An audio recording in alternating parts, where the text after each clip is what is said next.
everyone, it's Erin with Hail Varsity. I'm joined by Greg Smith, the Greg Smith, recruiting extraordinaire for Hail Varsity. And this is like take 100 of this video, but we've had a lot of things happening. But it is the recruiting question of the week. We are back to answer your recruiting questions.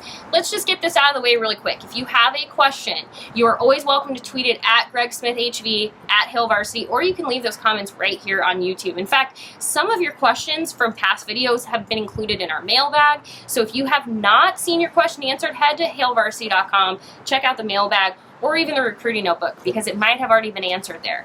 But today we are back with another question for this video, and it comes from David, who wants to know, will an alliance with the ACC and Pac-12 have any impact on recruiting? Playing more games on the West Coast would maybe favor Nebraska over Big Ten schools with fewer ties out west. Maybe jumpstart an Arizona connection. Okay. All right, Greg.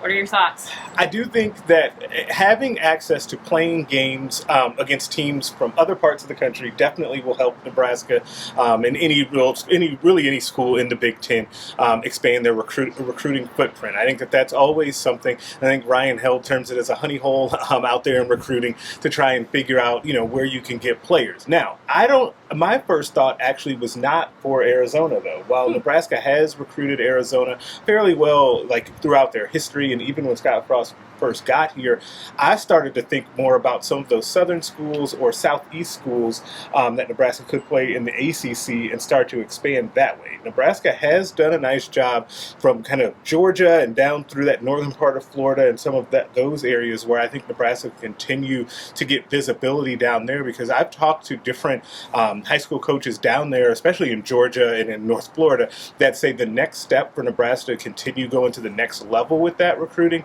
is to play games down there.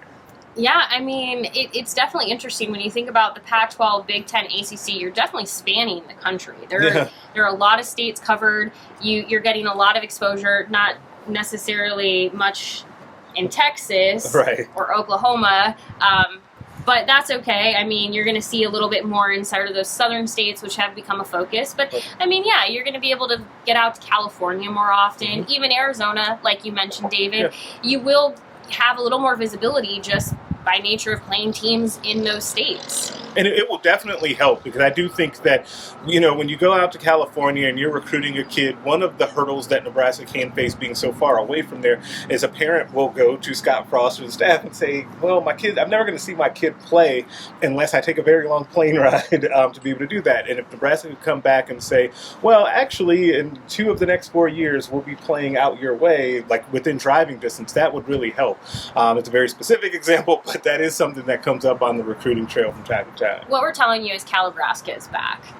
I'm just kidding. But Scott Frost actually did mention just this last Thursday that he didn't want to talk about scheduling too much, because it's just a lot of rumors right now with the alliance. There's nothing officially signed. It's all really just like an agreement of we're all going to be in this together, but nothing official has been really put into place as of now. So a lot of these questions will be answered as we know more about the future of this alliance, but for now it does seem to set itself up nicely for Nebraska. Nebraska also already has connections with a team like Colorado, for instance, who's in the Pac-12. So like some of these relationships lend themselves nicely to, not only getting to play schools you're familiar with, Florida State, but also then you also get to recruit their area. Yeah, absolutely, and that's a great thing, and it really helps everybody out in that. And I think that being able to go out to California and play some of those games would be really nice too. Like Nebraska, Stanford, like why not? Why not? Yeah. I mean, volleyball they already have a rivalry Stanford, with them, so why not?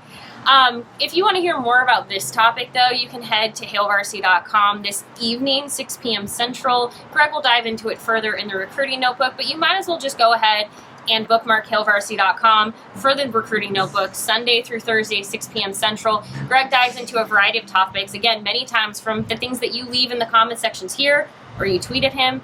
So go ahead, bookmark hailvarsity.com, subscribe to hailvarsity.com, but be sure to also check out the recruiting notebook this evening for more on this. Greg, any last thoughts? No, it's an exciting time in college football to have some of these possibilities out there. Like you said, nothing signed. It's just kind of we locked eyes, and that's our agreement. But we'll see where it goes going forward. And I'll be honest, it's very strange. Can you imagine, like, if you had said, Nebraska, Oklahoma would be an SEC Big Ten crossover, and especially like Colorado is a Pac-12 Big Ten crossover. College football doesn't make sense anymore, but we'll try to make sense of it for you. Right. Thanks for watching. We'll be back next week with another recruiting question of the week. Be sure to leave your comments, your questions, and we'll talk to you later.